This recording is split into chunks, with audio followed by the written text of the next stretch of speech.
আসসালামু আলাইকুম। আজকের দুপুরের রেসিপি ওমানিদের জন্য। এই যে মাছ, ওমানিদের জন্য মাছ এটা। আর আমি বাংলাদেশ থেকে পোয়া মাছ নিয়ে আসছিলাম। পোয়া মাছ, বোয়াল মাছ আজকে আমার জন্য রান্নাইব।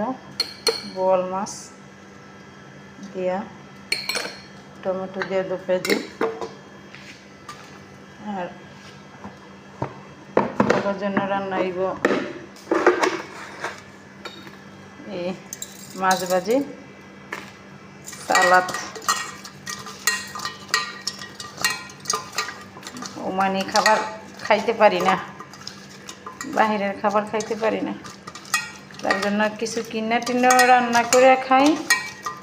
আমার ম্যাডামরা অনেক ভালো দেয় কিনা টিনা খাওয়ার জন্য। এই টমেটো দিয়ে 2 ভাজি করবো, আর এগুলা দিয়া ওদের জন্য রান্না করব। বুঝাইতে পারছি দর্শক ভাই ও বোনেরা?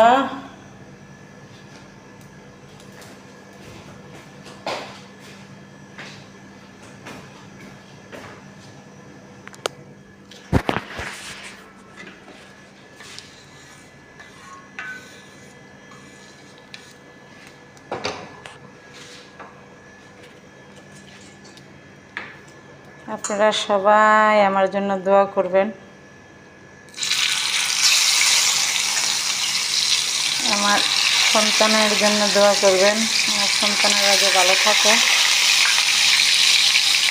আবারও বলতেছি, আমার একটা মেয়ে আছে প্রতিবন্ধী, আমার মেয়েটার জন্য সবাই দোয়া করবেন। মা ছাড়া অসহায় মেয়েটা, বাবা নাই, তারপরে মাও নাই কাছে। আমার বড় মেয়েটা রাখে, ওর অনেক কষ্ট হয়। ওর 2টা ছেলে আছে, এই ছেলেদের সামাল দিতে হয়, আবার ওরা দেখতে হয়, কষ্ট হয় আমার বড় মেয়েটার। তারপরে করার কিছু নাই, যেহেতু সবাই করে দেখা হয় আর কি, কিছু করার নাই। সবাই দোয়া করবেন।